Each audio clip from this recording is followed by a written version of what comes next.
somewhere you find that they look like the same. Not necessarily tribal or regional. But I have said that.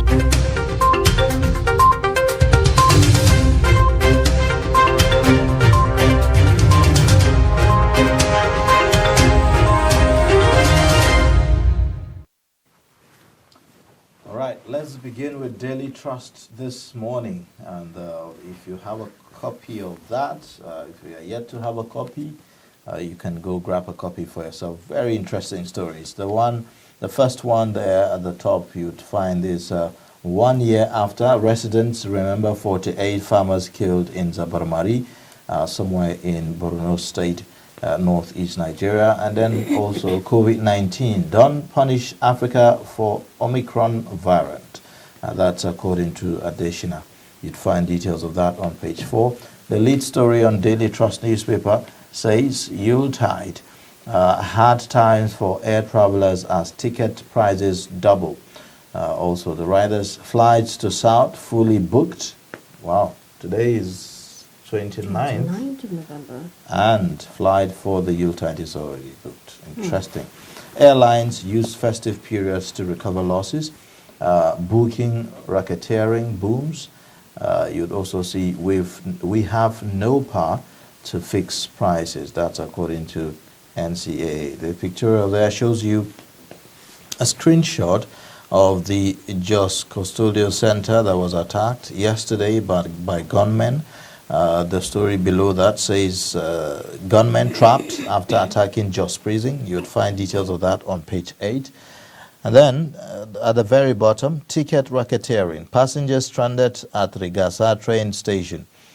You'd see also mobilized to grab power in 2023. IU tells youths. FG sets March 2022 target for Ajakuta audit. That's on page 24. These are the stories that made the headlines this morning. Okay, let's take a look at some of the stories on the Punch newspaper this morning. On page 20, you'd find banks' earnings hit 2.64 trillion naira in 9 months. That's according to reports. You'd also see on page 20, power generation falls by 849.2 megawatts. Gencos blame consumers.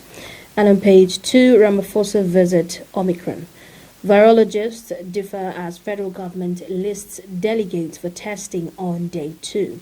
One of the riders, a South African delegate to present negative PCR test result. That's according to Nigeria's federal government. The other rider states isolate, test delegates on arrival or postpone visit, says Tomori.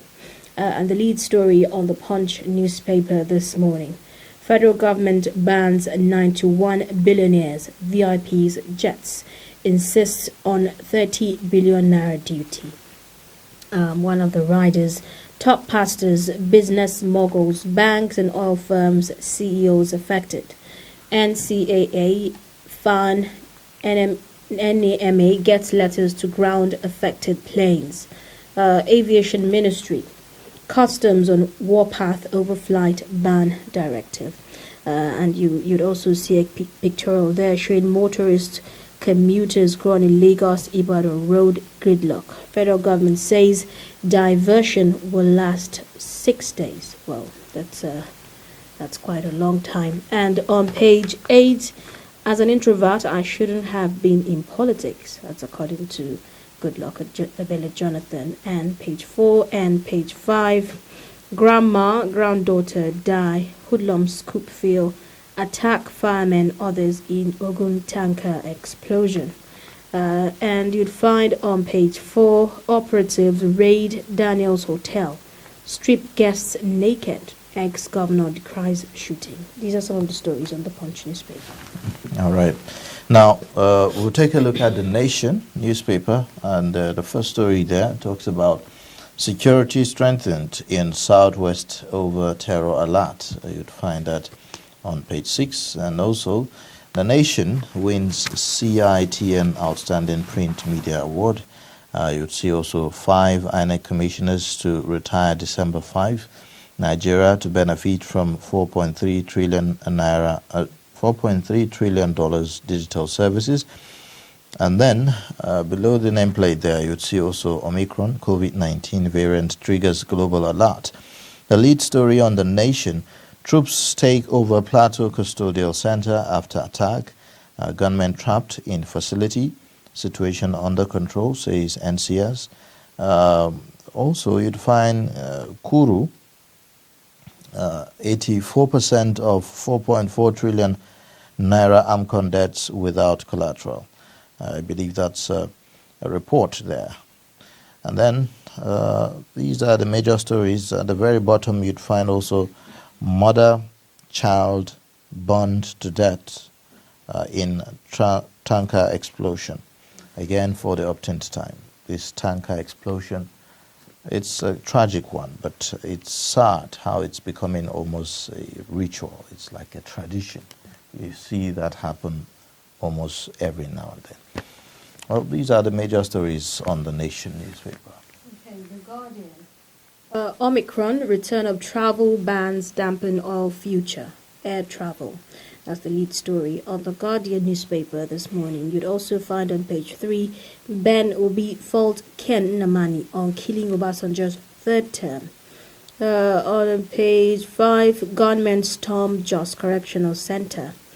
You'd also see South Africa tourism industry thrown into chaos. You'd also see quite a huge dump site there around police signboard bus stop along Airport Road, Lube, yesterday. Sit on page 2, you'd see don't overburden us. Nigerians warn federal government on fuel subsidy. All right then. Well, these are the stories that made the headlines this morning. Let's now get perspectives on the stories here. We have in the studio, like we told you, Hamza Idris, General Editor, Daily Trust newspaper. Good morning and welcome. Good morning, Ahira. Welcome to the Good program. morning. All right, now let's begin with Daily Trust newspaper this morning. Very interesting stories here. Transporting is becoming a problem, just like we are seeing with the lead story, talking about Yuletide. I mean, we are seeing now over-concentration, seemingly, on the flight, or I would say on the airline travels.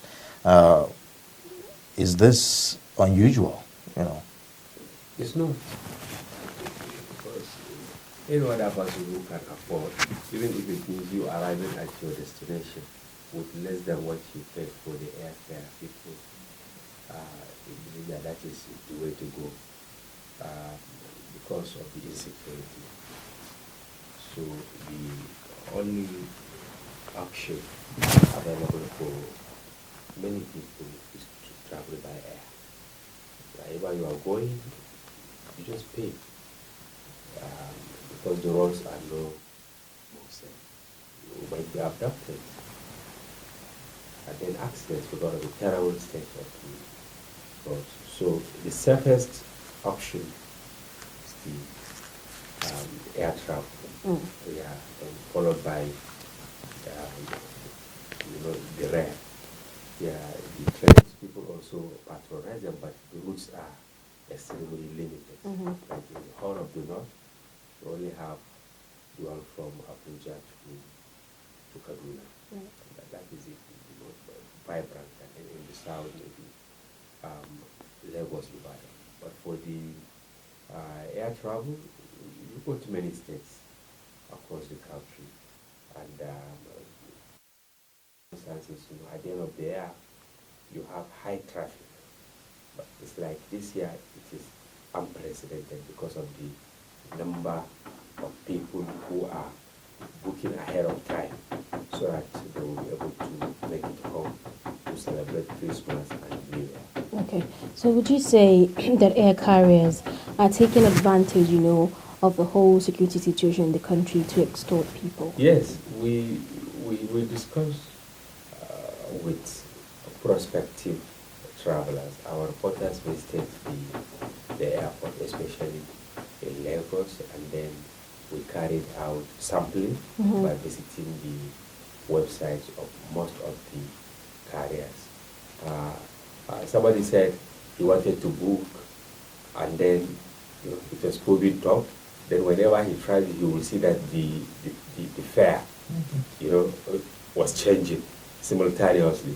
If he if he selected, let's say from 35,000, it shoot to 50, then he tries again, he will not get it, then after like 20 minutes, he will see that.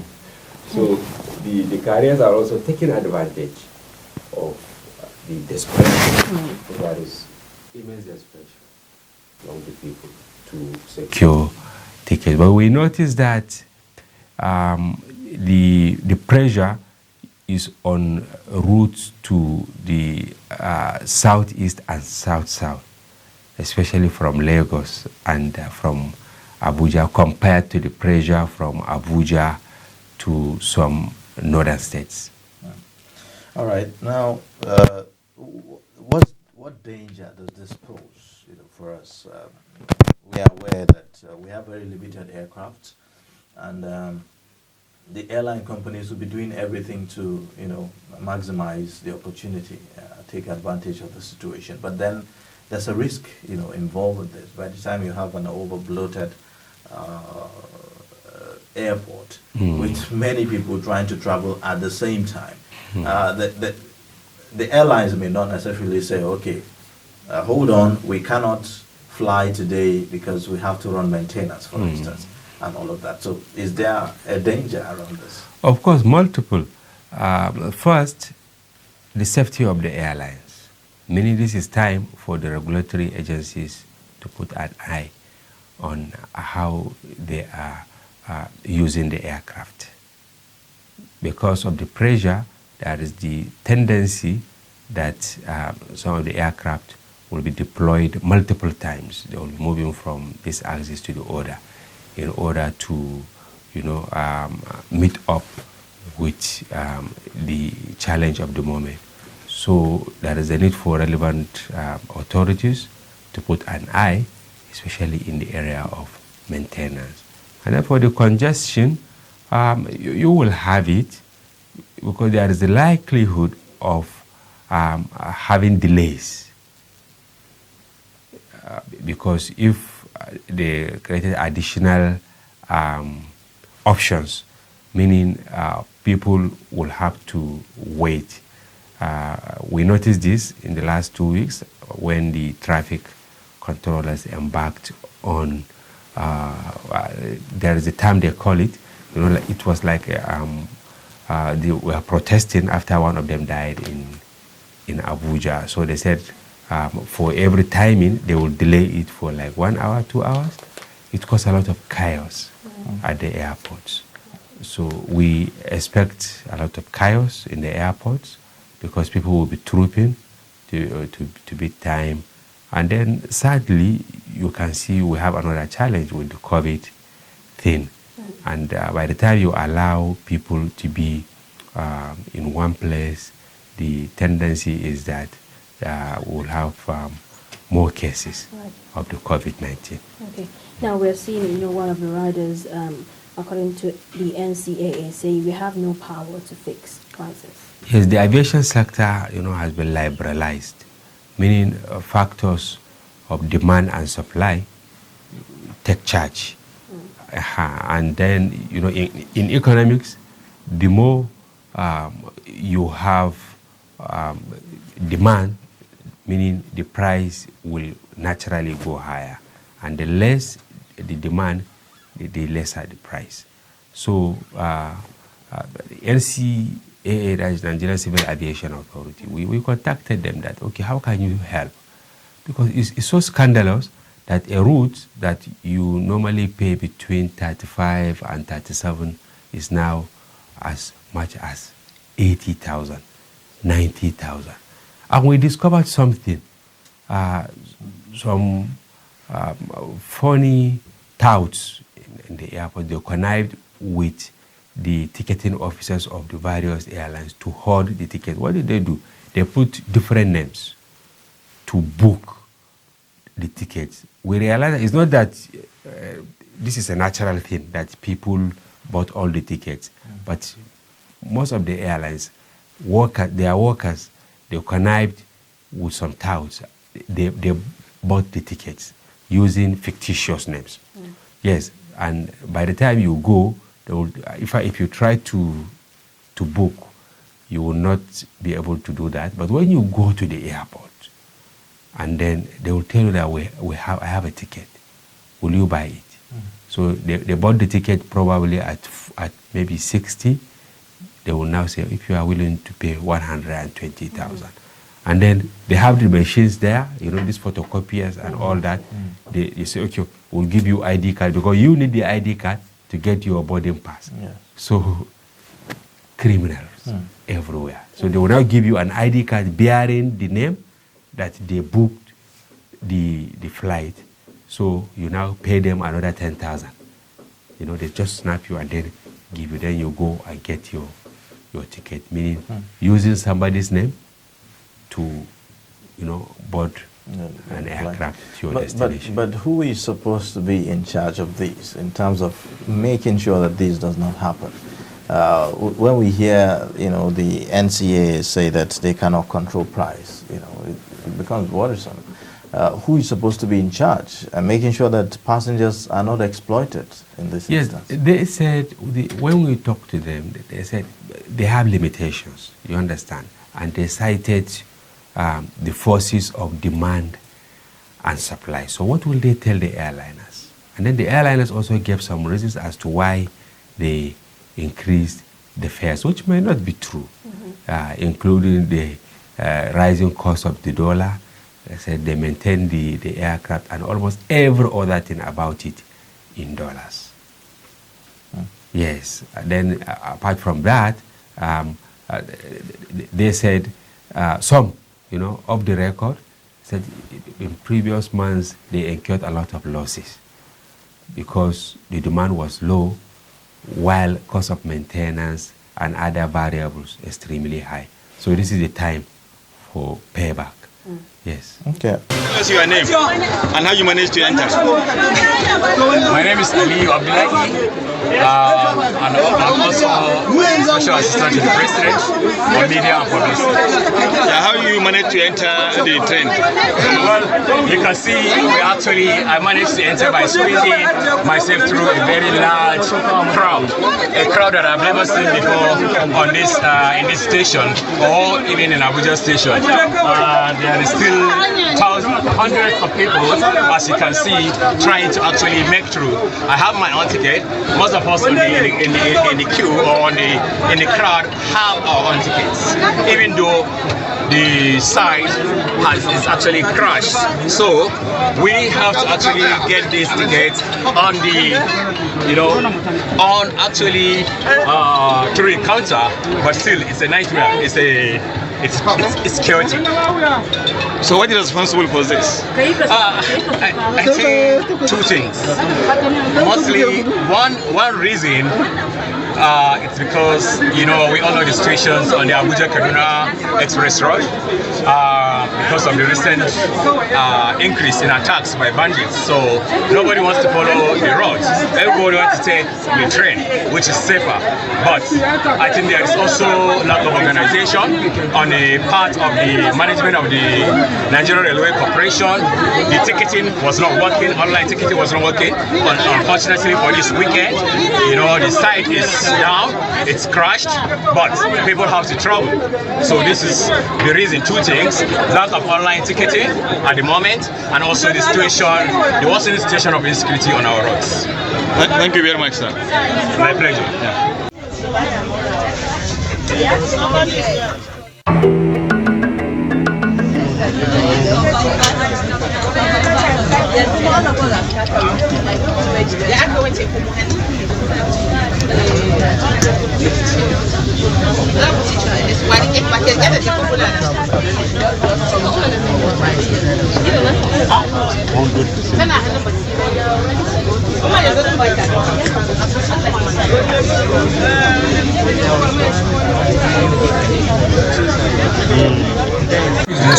Musa who?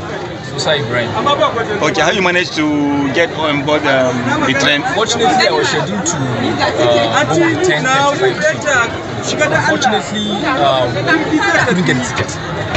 There was a lot of big stuff. The one platform is not even going through. You came to buy tickets manually, but we were told that it was sold out. I now have to buy 2 o'clock. Even the 2 o'clock. To get to the train safe, as you can see, you can shift the lens to the other side. You will see what is happening. It's a mess. It's a mess. I think the authorities should see this. It's a mess. And it's a disgrace. Okay. Thank you. Thank you.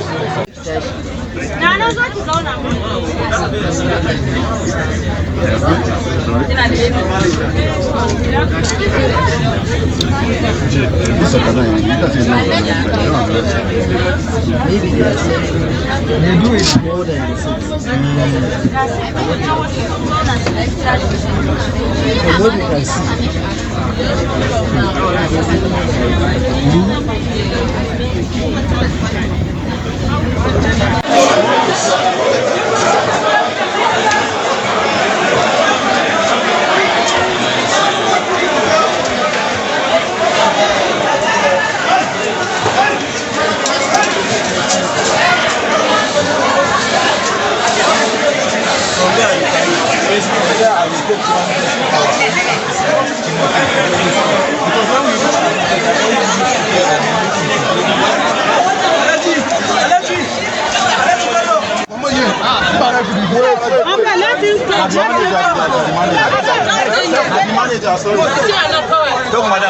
What happened? See Nigeria, it's not funny. What's your name? My name? Name withheld. Name withheld. Okay. Yes. I really suffered, like I went through hell. Today? Yeah, today. Being the 28th of November, 2021. I got a in this country with my ticket. I suffered. See my handbag. They spoil my handbag for me. They spoil my handbag. And I'm still here. Simply because they are selling tickets to the IMIT. We that we are the ordinary citizens, but we are nothing for us. We have to go through hell before we secure tickets. Even before we bought them, it's crazy. Yes.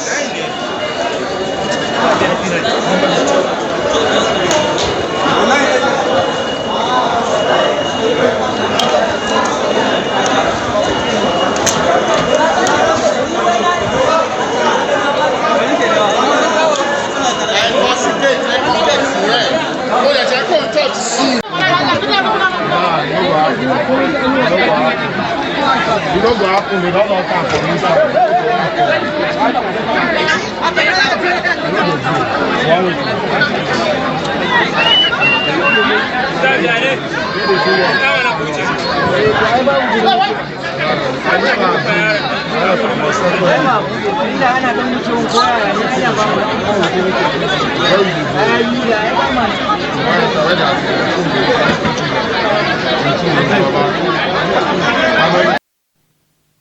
Very chaotic scene there, and very, very sad, for us to be having this experience. Now, this is the story. You can find details of that story on page 6 of the Daily Trust this morning. And some of us, had that experience, of recent. But one will just ask the question, just for how long, do we have to go through this? We have merchants of doom, some people who deliberately pray that we should have these scenarios. It is very sad because of the get quick syndrome. The reason given by the railway authorities was that the site crashed. So you can see how we are deliberately sabotaging even the technology that's supposed to make some, of these things easy. We sabotage the technology. Ordinarily, if people had booked online, naturally, if you don't have the ticket, you have no business going to the train station. But along the line, maybe somebody directly or indirectly did not do his work, and that was what paved the way for the website to crash. And then they directed people to go to the station and then buy the tickets manually. But the question that I will even like to ask is that even if the website crashed, is that a reason for this kind of chaos? I mean, the authority, the railway authority already knows how many people should ordinarily be, conveyed, per-time on these train stations. Well, so what exactly is happening? Is it that they cannot control the crowd? You see, it is action and reaction in science. People don't want to follow the Kaduna Abuja road because of its terrible state, but in terms of the safety and other factors. So almost every other person trooped to the Regasa station from that end to see if he will get space in the train heading to Abuja. Assuming the road is safe, people will have another option. So we have limited options in terms of transportation and any other thing in Nigeria.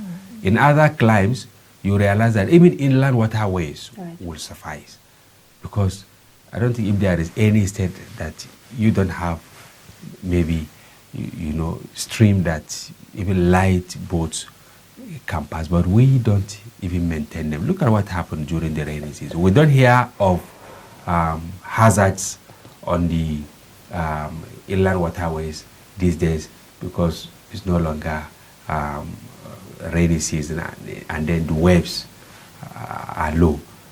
But assuming we have a saner waterways, people will travel. You have multiple options, but now only air, road, and then the rail. And they also have extremely limited options. Do you have airlines from Kaduna to Abuja? From time to time, when the pressure is too much, then you see the people with small aircraft now deploying them. Say, okay, pay 35,000 or thereabout from here to Kaduna, where ordinarily people should even trek. I mean, what is the distance between Abuja and Kaduna? But it's now here. It's between life and death. Right. And From that video, that we're seeing, it looks like it's going to be catastrophic in December. Yes. Personally, I will advise that people should just remain where they are. Yes. Because you have to be alive to even celebrate. And if the options for you to travel to go and meet your loved ones is not there, thank God we can still communicate. And then the governors who actually serve as motivation for the seizure of telecommunications, they have all backed out of the option. Now telecommunications are back in Kaduna, they are back in Zamfara. Call your loved ones and then greet them. Remain where you are, because it's so chaotic that you are not even sure, even if you have the money, whether you will be able to travel. Right. Now, the issue about COVID-19 and transmission and all of that seem to have been thrown to the winds now in the midst of this kind of chaos. Nobody seemed to be wearing any face masks. Nobody seemed to care whether there's COVID or not. And we just live our lives as though there's no more COVID. God has been with us. I'm telling you, Africans, and God is merciful. If not, I don't think if there will be anybody on the street, all of us will have gone. If you look at how it devastated the advanced world, look at what happened in India, for instance, in the US, in UK. These advanced societies that they have the wherewithal to tackle the menace. But look at how people were falling on the street. There was prediction that something like that will happen in Africa. But God, the merciful God, He knows that our leaders have failed, and then He stood by us. But we shouldn't take that for a ride. You can see how the new variant is mutating. Every hour is mutating. And we are still having we are having the cases here. Only that because of our faith and all that, immediately somebody dies, you just go and bury him without doing postmortem to check the reason. But I can assure you that many people are falling to the COVID in Nigeria and other African countries. So we have to be very careful. We have to embrace the use of face masks, hand sanitizers, social distancing, and all that. Okay. And are there things that we should be concerned about in terms of security as well? Looking at that convergence, the kind of concentration of people at the same spot, for As I for a said, long time. criminals are taking advantage of that. If you go back to the Regasa station today, somebody will narrate his experience. Probably their luggage have been stolen, their phones, money, and all that. Apart from the emotional trauma, people take advantage. This is one thing we are really having as a norm in this part of the world. People taking advantage of misfortunes of others to shortchange them. Now the touts in the at the train stations, at the airports and all that, now this is the time for me. For over a year or two, I didn't get anything, so this is the time for me to recover. You can see even some of the airliners, what they are doing. It is the same thing at the train stations. So it's a very sad situation, and we need to change our attitude to one another. All right. Now, we will talk about yet another incident that happened over the weekend, just yesterday, this time around, about the prison break in Jos Plateau State. We have a clip from that incident, so just take a look at it.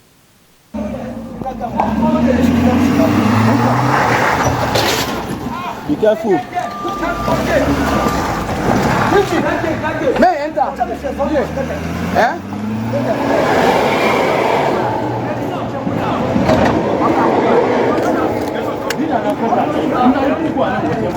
Where?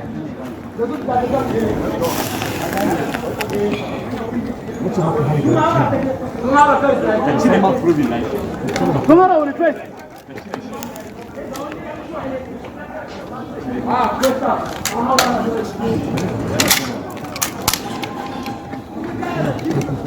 Who's this one? Because I'm in. Clear. Let's go into the other side now. Why is ABC now? Who can lead us? Who can lead us inside?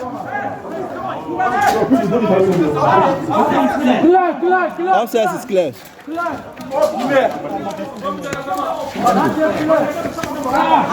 Somebody is clear.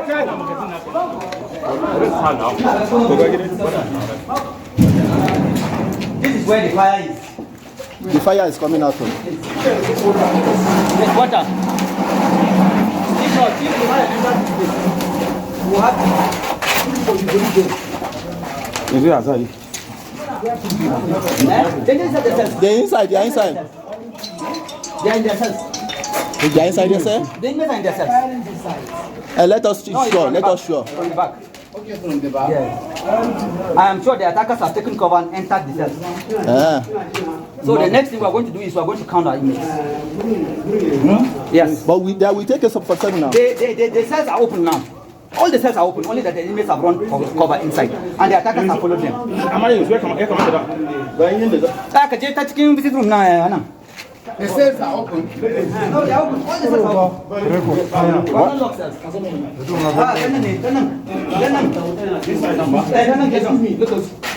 No, the water is from this. You know, they do this door. This wooden door. Has caught fire. So one is water through that. Let's call fire. Call fire services now. Call fire services. They should come. Fire services to come. Call fire services. Yeah.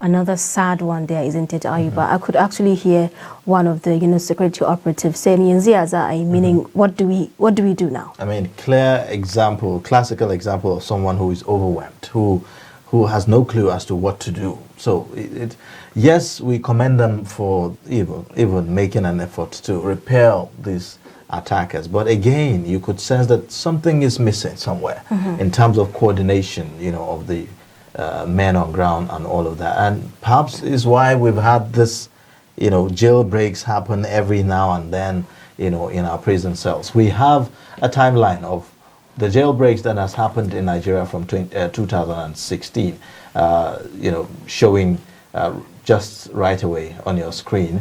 Well, not this. In Nigeria, we've had several of these jailbreaks. This is a different caption.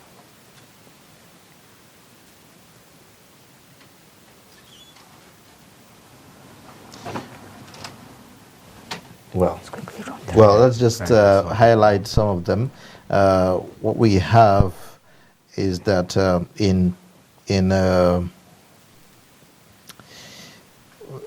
the 23rd of October 2021 in Oyo State, 122 inmates escaped. On the 12th of September 2021 in Kaba, Kogi State, 240 inmates escaped. And then, of course, you also see on the 19th of October, remember the hashtag #EndSARS period, where we had several jailbreaks. On the 19th of October 2020 in Edo State, about 1,993 inmates escaped from that incident. On the 22nd of October 2020 in Ondo State, we had 58 inmates that escaped. And then an attempt on Ikoyi prisons in Lagos State. We also had the 5th April 2021 Imo attack, where you had 1,844 inmates, that escaped. Also, there was an attempt in Bauchi. And then 3rd of June 2018, we had in Niger State, where 200 inmates escaped. On the 9th of August 2016, in Osuka, Enugu State, you had 15 inmates that escaped. And the 29th of July 2016, Cotton Karfe in Kogi State, the custodial center there was attacked. 13 people escaped. On the 24th of June 2016, in Kuje, 2 inmates escaped. Now, in total, over the past few years, we've had at least 12 jailbreaks. And then about 4,369 inmates in total escaped. Of that number, 3,906 inmates are still at large. To show you the magnitude of this, practice, or I'll say phenomena, in our recent times. And we keep hearing from the authorities that, look, measures are being taken to ensure that there is no future occurrence of these things, but they just keep happening. What are we not getting right, really? We will not get it right until we do the right things. Number one, most of our correctional facilities, as they call them now, instead of prison, they are colonial relics. Yes, they don't have the real semblance of custodial centers when you compare them with what you have in other climes. If you visit them from the gate, you know they are not even habitable. And then considering the sophistication of crimes and criminality, you see that most of the inmates, they know that they have the capacity to escape. And then their colleagues outside also believe that such places are so vulnerable that with little effort, they will be able to overrun the facilities. This is one. And then secondly, how many people, the prison guards, how many do you have taking care of hundreds of inmates that are overcrowded? Because I don't think if there is a single prison facility in Nigeria that keeps to the rule. That is, if it is meant for 500 inmates, you have 500 inmates. So all the facilities that are meant for 500 inmates, you have up to 1,000. Okay, I think we're going to quickly get back to that. We need to go on a short break, to fix some technical hitches. Stay with us. All right. What is the problem?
Well, thanks for staying with us. You are watching Daybreak, reaching you live from the nation's capital in Abuja. We have in the studio Hamza Idris, General Editor, Daily Trust newspaper, giving us perspectives on the stories that made the headlines. Now, before we went on that break, we were talking about the jailbreak in Jos, Plateau State, just yesterday. There was an attempt there.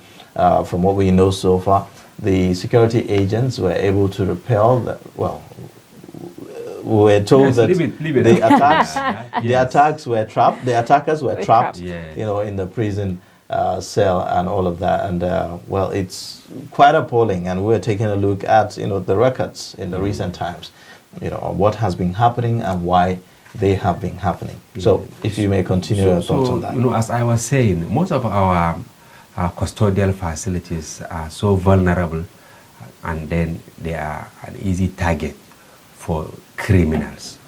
This is one. And then secondly, they are colonial relics. They don't have advanced technology to really answer their name. This is two. And then the third point is that we changed the name from Nigeria Prison Service to Nigeria Custodial Center or whatever. It's just a misnomer, honestly, because what is there in a name? If you change a name, you should also change the system. You should also change the facilities you have there. You should also change the mindset of the people who are working there. You heard the voices of the prison warders there. One of them saying, okay, what do we do? The other was saying, who will lead us? Meaning they were ill-prepared for this kind of thing. They were taken unawares. Because if they were ready, in the first instance, they would repel the attackers because they will be alert. They were not alert. Probably they were listening to music in their phones. So I'm not trying to dismiss them, but honestly, they were not ready. Now, if you look at the implication of this, what kind of danger does this pose, for us as a nation? We've had stories like, one inmate who went out of the jail and went straight and attacked one of the witnesses that, gave testimony about him that led to his, conviction. So, yes, when you hear things like that. Last week here in the Daily Trust, we did a library work, and then we discovered that 371 kidnappers, who escaped from two correctional facilities, in Imo and in the Kwara State, they are at large. And what a criminal, one hardened criminal, what he can do. Now you have 371. This was based on our in-house, investigation, just from two custodial centers. Now imagine we were able to put together those that escaped from the 12 cases in point, because we mentioned 12 incidents of jailbreaks in the last 2 or 3 years or thereabout. It is very sad. Now, from these incidents, you have armed robbers, you have terrorists, you have rapists, all sorts of criminals. But the saddest part is that more than 80% of them were awaiting trials. They were awaiting trial. They have not been convicted. So you just keep them there. And there is a difference between what you do to a suspect and what you do to somebody who has been convicted. So it's a systemic problem which will require deliberate collaboration between the executive, the judiciary, and the legislature. We should have fewer people who are awaiting trial instead of the other way around. And then secondly, we should make sure that our custodial facilities really answer their names, because many people who have less issues, you understand, compared to the hardened criminals. You see them up with the hardened criminals, and by the time you bring them out, they have been hardened at the custodial facilities. So we are just going, round in one place, creating more troubles for ourselves, creating more troubles for the next generation. We have to get it right in our judicial system. All right, now, how will this, impact on the last point you made about judicial system? For instance, when we talk about the wrath of the law will catch up with you, or this and that, so for criminals and for intending criminals, this kind of incidents, how does it impact in deterring, people who are having plans to engage in one criminal activity or the other? No, there is no any positive dimension to that, because the criminals believe that even if you arrest them, you take them to court, the judges will tell them will tell the prosecutors to go and keep them, and give another day. Diligent prosecution is lacking in Nigeria, right from the point of arrest. Because at the point of arrest, there is the need for you to have this forensic capacity, whereby you will have enough evidence so that when you take the suspect to court, within 2 hours or 3 hours or within few days, you should be able to provide enough evidence that will leave the judge in no doubt to convict the suspect. But right from the point of arrest, we have issues. Right. So you see the prosecution, endlessly trying to provide evidence so that the judge will now convict. And courts, they are not far like Christmas. You have to prove your case. Even if you see somebody stealing, you have to prove that he was actually stealing. And that is why you see lawyers defending criminals, they'll look at these loopholes to, make cases so protracted and frustrating that you see somebody exhausting even the time he's supposed to spend as a convict while awaiting trial. Right. A case of maybe that will attract 6 months jail, you see somebody in the prison for 2 years. And before you know, you have turned him to a hardened criminal. Like in the recent case of Rashid Maina, where we saw a smiling face of someone who is good to the jail. And honestly, maybe somebody told him that, don't worry, in the next 3 months you will come out, and they will not even know that you are out of the prison. Terrible. Well, thank you so much for coming on the program this morning and giving us perspectives, the issues making rounds this morning.